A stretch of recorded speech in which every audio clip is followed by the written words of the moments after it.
Social media ban के बाद पड़ोसी देश नेपाल में जमकर बवाल हो रहा है। इसके क्या निहितार्थ हैं?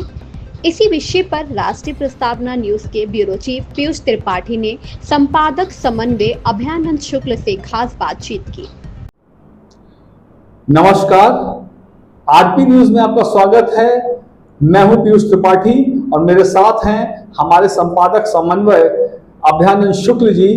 एक महत्वपूर्ण मुद्दे पे हम चर्चा करने वाले हैं, जो एक बहुत बड़ी खबर आज हमारे पड़ोसी देश नेपाल से आई कि वहां पे बहुत बड़ा विरोध प्रदर्शन शुरू हो गया है और हिंसक है वो प्रदर्शन। इतना ज्यादा हिंसा वहां हो रही है कि सेना को बुलाना पड़ा और भीड़ जिसमें ज्यादातर युवा शामिल हैं वो सब संसद में घुस गए। और ये क्या है अभयानंद जी, किस वजह से ये विद्रोह हुआ है इतना ज्यादा? पीयूष जी, घोषित तौर पर तो ये आंदोलन जी बताया जा रहा है कि वहां सोशल मीडिया बैन कर दी गई है। जी जी। लेकिन इसमें जो अलग बात ये निकल के आ रही है कि सोशल मीडिया पर बैन पूरी तरह नहीं है। जो चाइनीज सोशल मीडिया है वो चल रहे हैं।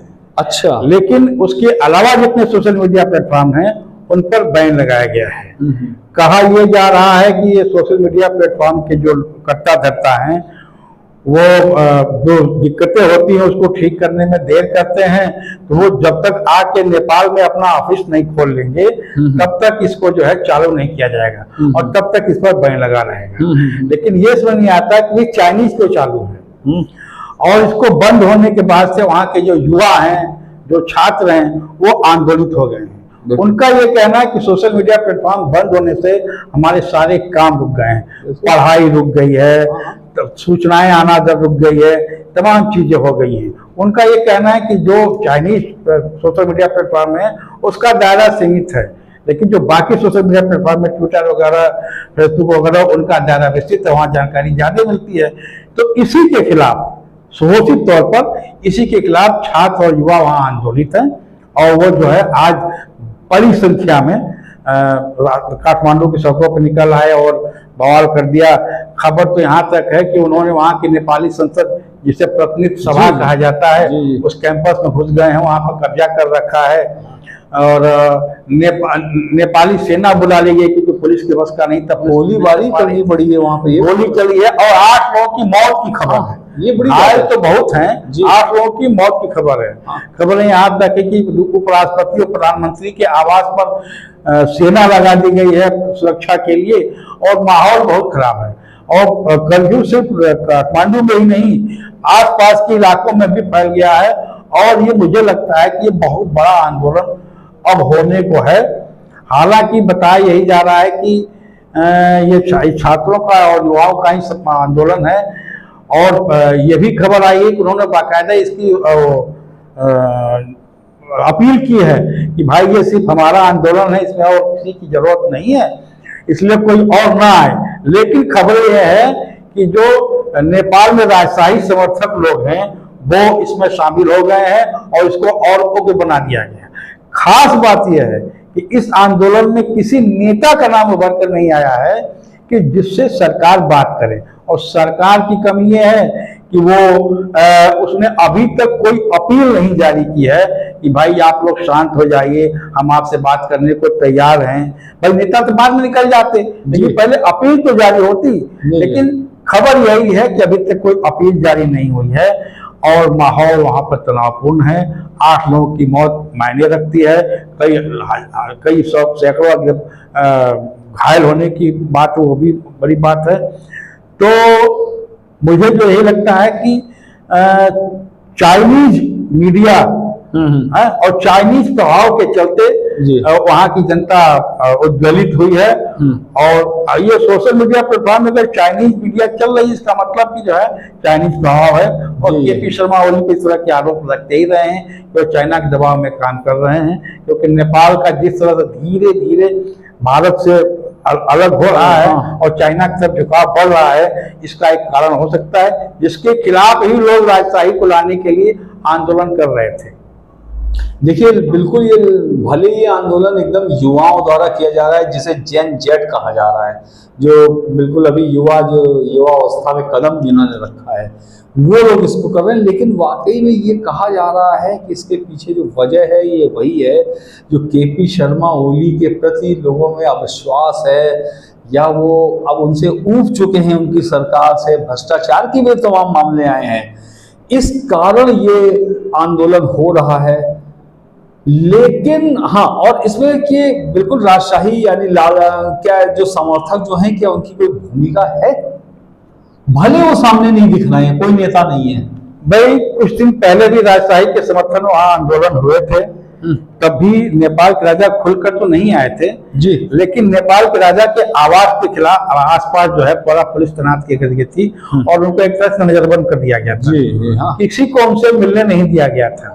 इस समय क्या स्थिति, अभी इसकी कोई सूचना नहीं आई है। हाँ। लेकिन ये चाहे छात्र कुछ भी कहें, चाहे लोग कुछ भी कहें, मीडिया कुछ भी कहे, ये अंतिम सत्य है कि यह लड़ाई राजशाही को लाने के लिए ही हो रही है, क्योंकि वहां के वामपंथी शासन से वहां की जनता परेशान है। वामपंथियों का चरित्र आप जानते ही हैं, जो लाठी के बल पर शासन चलाना चाहते हैं, जैसा कि उन्होंने अब तक पश्चिम बंगाल में टीएमसी के पहले किया था, अभी केरल में चल रहा है। तो उनकी अपनी सोच है, तो वो एकदम क्रूरता के साथ अपना जो है एजेंडा चलाना चाहते हैं। और नेपाल की जनता भोली भाली है और बहुसंख्यक हिंदू हैं वहां पर, तो उनको लगता है कि भाई इससे बढ़िया तो राजशाही ही थी, क्योंकि नेपाल के जब तक ज्ञानेंद्र राजा रहे तब तक कोई दिक्कत इस तरह की बातें नहीं आती थी। ये भी सही बात है कि आरोप यही लगते हैं कि नेपाल के जो पिछले राजा थे, राजा ज्ञानेंद्र, वो उनके परिवार ने ही चीन के कहने पर और चाइनीज इसका कहने पर उनके पहले राजा वीरेंद्र के खिलाफ जो है परिवार खिलाफ जो हुआ था, जांच का विषय है।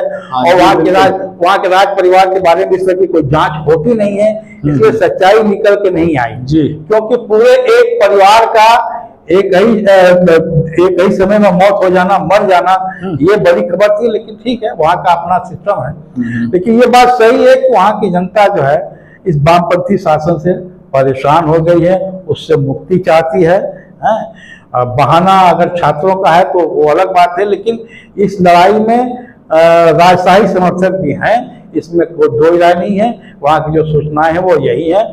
तो अब स्थितियां तो वहां बहुत भयानक हो गई हैं।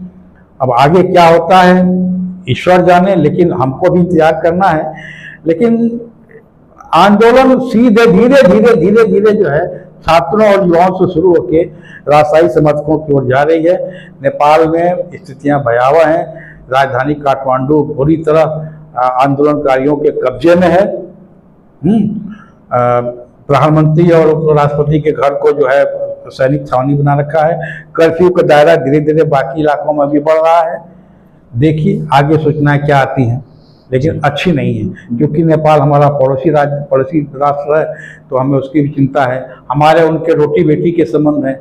हमारे बहुत से लोगों की खेती नेपाल में है, नेपाल के बहुत लोग यहाँ नौकरी करने आते हैं, तो हम पर तो प्रभाव पड़ना ही है। लेकिन ठीक है, उनका अपना अलग रास्ता है, हमारा अलग है। देखते हैं क्या होता है। देखिए नेपाल में आज जो कुछ हो रहा है, देखा जाए तो प्रत्यक्ष तौर पे आपको लगेगा कि परसों इसकी शुरुआत हुई जब सोशल मीडिया के सारे प्लेटफॉर्म्स बंद किए गए। सोशल मीडिया इस दौर में सबसे महत्वपूर्ण है। आज हम आप तक पहुंच पा रहे हैं तो सोशल मीडिया के ही कारण पहुंच पा रहे हैं। जो भी चर्चा हम कर पा रहे हैं, संदेशों का आदान प्रदान, पढ़ाई लिखाई, हर जगह सोशल मीडिया बहुत महत्वपूर्ण है। उसको बंद किया गया, लेकिन चाइनीज और ये उस सोशल मीडिया प्लेटफॉर्म को उनको बंद किया गया जो अमेरिका के देशों द्वारा अमेरिका से संचालित हैं। लेकिन चाइनीज जो ऐप है, चाइनीज जो प्लेटफॉर्म्स हैं वो चल रहे हैं। तो ये आप देखिए तो इसके पीछे कोई बहुत बड़ी राजनीति है, बहुत बड़ी साजिश है। और चिंगारी कहीं ना कहीं सुलग रही थी, जो धीरे से एक आग के रूप में दिखाई दी है। अब ये कितना बड़ा रूप लेती है, क्योंकि ये बात भी सही है कि केपी शर्मा ओली के खिलाफ भी वहां की जनता में अब विद्रोह एक तरीके से पनप रहा है। वो उसको पसंद नहीं कर रहे हैं, वो पुरानी राजशाही को लाना चाहते हैं। 25 साल पहले जो कुछ हुआ, शायद वो चाइना के इशारे पे ही हुआ कि वीर विक्रम शाह के पूरे परिवार को खत्म किया गया। भले वो आरोप ज्ञानेंद्र पे लगे अंतरराष्ट्रीय स्तर पर, हालांकि उसकी कोई जांच नहीं हुई, जैसा कि अभ्यानंद जी ने बताया। लेकिन अब ये जो मामला आया है, इससे ऐसा लगता है कि नेपाल में अब आने वाले दिनों में कुछ बड़ा होने वाला है। तो अभयानंद जी, जब ऐसा कुछ होगा इतना बड़ा, तो भारत, बिल्कुल सही बात है, हमारे रोटी बेटी के संबंध है, और चीन भी, हम तीनों एक ही उसमें हैं, पड़ोस में चीन भी है। तो क्या रोल हो सकता है भारत का और चीन का भी? अब क्योंकि नेपाल दूसरा राष्ट्र है, तो जब तक वहां से इस टाइप की कोई मदद नहीं मांगी जाएगी, बिल्कुल, तब तक हम उसमें हस्तक्षेप नहीं कर सकते। हाँ, क्योंकि इंटरनेशनल मामला हो जाता है जी। लेकिन जब भी नेपाल मदद मांगेगा, भारत उसके लिए तैयार होगा, क्योंकि हमारा एक तरह से वो छोटा भाई है। हाँ, भाई नेपाल से हमारे इतने अच्छे संबंध हैं कि हमें वहां जाने के लिए वीजा नहीं लेना पड़ता, पासपोर्ट की जरूरत नहीं पड़ती है। उसी तरह नेपाली हमारे यहाँ सेना में आके काम करते हैं। हमारे वहाँ के जो गोरखा बड़े बहादुर माने जाते हैं, हमारी सेना में हमेशा वो रहते हैं। तो चिंता की बात तो हमारे लिए भी है, लेकिन चूंकि एक इंटरनेशनल दायरा होता है, उसमें बहुत ज़्यादा हस्तक्षेप आप नहीं कर सकते। हाँ, अगर नेपाल ऑफिशियली डिमांड करे तो हमारी सेनाएं भी जा सकती हैं, हमारे राजनयिक भी जा सकते हैं, तमाम बातें हस्तक्षेप बहुत तरीके से हस्तक्षेप कर सकते हैं जी। यही यार चीन का भी है। हाँ, हालांकि चीन के बारे में तो तमाम तरह की सूचनाएं हैं कि वहाँ चीन की कोई राजदूत है, उसका बड़ा प्रभाव है, बिल्कुल, ये है वो है, तो खैर वो अलग मामला है। लेकिन चीन भी ऑफिशियली कोई हस्तक्षेप नहीं कर सकता। वहां भी नेपाल को जो है डिमांड करनी पड़ेगी। अब देखना ये होगा कि नेपाल पहले चीन से डिमांड करता है या इंडिया से डिमांड करता है, उसके बाद ही तय होगा कि कौन वहां हस्तक्षेप करेगा। क्योंकि ये चीन के लिए भी चिंता नहीं, क्योंकि चीन का भी पड़ोसी नेपाल है, हमारा पड़ोसी तो है ही। हम लोगों ने तो हमेशा उसको अपना छोटा भाई माना और अपना ही माना, क्योंकि नेपाल एकमात्र हिंदू राष्ट्र रहा। वो तो कुछ दिनों पहले, कुछ सालों पहले उसको वामपंथी शासन बन गया और राजशाही खत्म हो गई, लेकिन वो एकमात्र हिंदू राष्ट्र था। चिंता तो स्वाभाविक है। अब देखिए डिमांड कब आती है हस्तक्षेप की, उसके बाद ही कोई कार्रवाई हो पाएगी। चूंकि नेपाल हमारा सबसे निकट का पड़ोसी है, जिसके साथ जो हमारे संबंध है रोटी बेटी के इस तरीके से कि ना तो हमें पासपोर्ट की जरूरत है वहां जाने के लिए, ना वीजा की कोई अनुमति नहीं, आप सीधे चले जाओ और वहां से सीधे आ जाओ। भाई भारत से लोग खेती करने नेपाल में आते हैं वहां पर। अरे तमाम लोगों के वोट, नेपाल के बहुत से लोगों के वोट भारत में। मैं तो गया वहां चुनाव में, अभी एक बार शुक्ला जी नौतनवाद में गया, तो बहुत से ऐसे लोग मिले जो नेपाल में रहते हैं लेकिन उनका वोट था यहाँ। हमारे कई जाने वाले हैं जिनकी खेती बाड़ी नेपाल में। बिल्कुल। तो इस तरीके के जिस पड़ोसी से हमारे संबंध हो, उसके यहाँ अगर कुछ इस तरीके की अप्रिय घटना होती है तो चिंता की बात तो हमारे देश के लिए है। लेकिन एक प्रोटोकॉल होता है, इंटरनेशनल प्रोटोकॉल, कि जब तक उस हमसे सहयोग नहीं मांगते, सहायता नहीं मांगते, तब तक हम सहायता नहीं कर सकते। लेकिन ये निश्चित है कि भारत सरकार ने इस पर नज़र बना रखी होगी कि क्या होने वाला है अगला कदम, और उम्मीद करते हैं कि कोई भी अप्रिय घटना ना हो। और अगर यदि ऐसी कोई स्थिति आएगी तो निश्चित तौर पे नेपाल मदद मांगेगा और भारत मदद करेगा, ये उम्मीद की जा सकती है। इसी के साथ हम इस चर्चा को यहाँ पर विराम देते हैं। आप देखते रहिए राष्ट्रीय प्रस्तावना। धन्यवाद।